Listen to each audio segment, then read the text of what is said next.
भाई ने कहा आपको दो नेता दे दे रहे हैं बड़े बड़े, स्वामी प्रसाद मौर्य, बाबू सिंह कुशवाहा, और दोनों बड़े अब बहन जी के बाद दूसरे नंबर और तीसरे नंबर पर गिने जाते थे।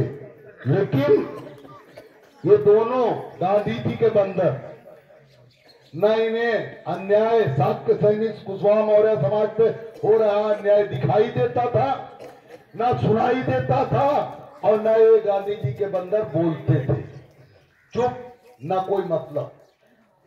बसपा की सरकार में जाटो समाज मजबूत हुआ, जो कमजोर था, अछूत माना जाता था कांग्रेस के सरकार में, जिसके साथ अन्याय होता था, जिसके इसी हिंदू समाज में गुरु घंटाल हुए, गुरु घंटाल हिंदू समाज में होते हैं ना गुरु घंटाल, उन्होंने पूरे हिंदू समाज को ये बताया कि टट्टी खा के आने वाला खुजली वाला कुत्ता, अगर कोई कुत्ता खुजली हुई हो वो टट्टी खा के आए, लेकिन वो बाल्टी में मुंह डाल दे तो उसे धुल के इस्तेमाल कर लो, कोई दिक्कत नहीं। खुजली वाला कुत्ता टट्टी खा के भी आया और बाल्टी में मुंह डाल दे, लोटे में मुंह डाल दे, कोई दिक्कत नहीं।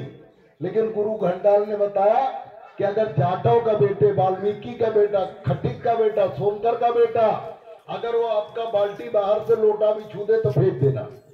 ये इतना अन्याय उसके साथ हुआ, लेकिन वो मजबूत हुआ कांसीराम साहब की वजह से, बहन कुमारी मायावती जी की वजह से मजबूत हुआ। लेकिन उसने मजबूत होने के बाद वो ठाकुर से कम लड़ा, गुरु घंटाल से कम लड़ा, वो यादव जी से कम लड़ा, क्योंकि उन्हें पता तक सपा सरकार आएगी तो हमारी मरम्मत होगी। लेकिन वो सबसे ज्यादा हम ही से वोट भी लिया और हम ही को सबसे ज्यादा परेशान भी किया।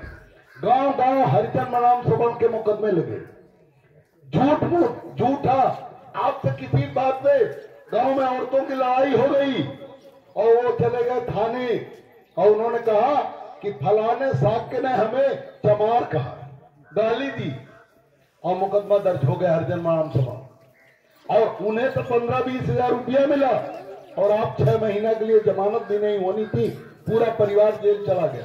हम बहुत से लोगों को जानते हैं, उत्तर प्रदेश में, सोनभद्र में, मिर्जापुर में, जौनपुर में, आजमगढ़ में, चूंकि हम तब वहीं रहते थे, बहुत सी घटनाएं हमने देखी कि तमाम लोग जेल जाने के बाद 6 महीना जमानत नहीं हुई, तमाम लोग हिम्मत हार गए अन्याय के सामने और तमाम लोग जो है जेल में आत्महत्या कर लिए, कई लोग मर गए और पूरा परिवार उनका बर्बाद हो गया। लेकिन ये दोनों गांधी जी के बंदर बाबू सिंह कुशवाहा और स्वामी प्रसाद मौर्य, ये दोनों नालायक एक शब्द नहीं बोले, कहीं खड़े नहीं हुए।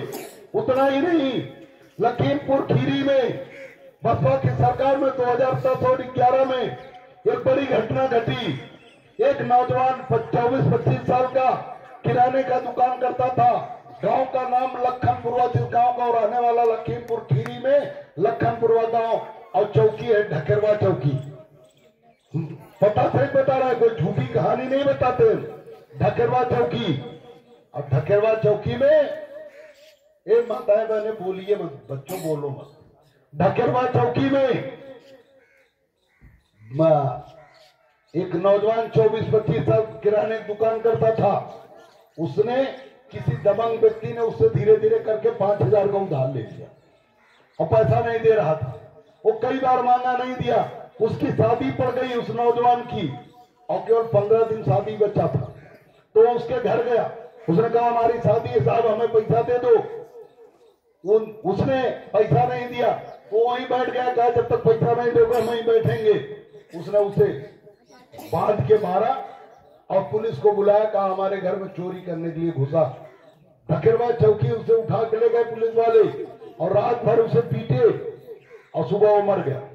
मैंने चिट्ठी लिखी है दोनों नालायकों को, स्वामी प्रसाद मौर्य, बाबू सिंह कुशवाहा। मैंने कहा बसपा की सरकार में आप लोग बड़े पदों पे बैठे हैं, इतना बड़ा अन्याय आपको जानना चाहिए, बोलना चाहिए।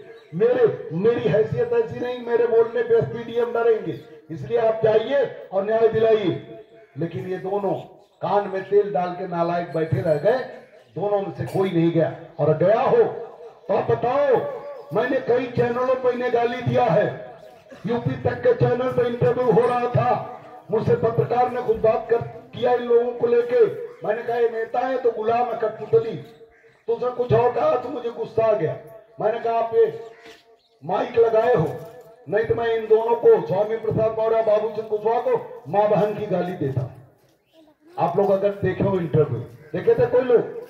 नहीं देखे। कौन देखा है बताओ, हाथ उठा के। नहीं देखे? इंटरव्यू नहीं देखे तो देख लेना यूट्यूब पे। फिर उन्होंने पूछा, अरे ऐसे मत कहिए नेताजी, कहीं आप लोग शादी विवाह मुलाकात हो जाए आपकी, हम कहे मिल जाए तो हम जूते से मारेंगे। मिलते ही नहीं। क्यों क्यों दिल चलता है केशवदेव मौर्य? क्यों अपनी ही बिरादरी के लोगों को गाली देता है केशवदेव मौर्य?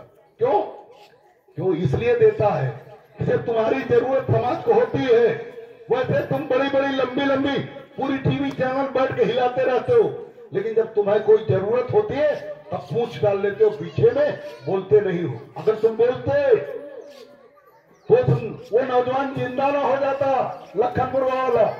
लेकिन तुम अगर बोलते तो पुलिस डर जाती, जेल जाने के बाद एक जगह की पुलिस थाने की जेल जाती और पूरे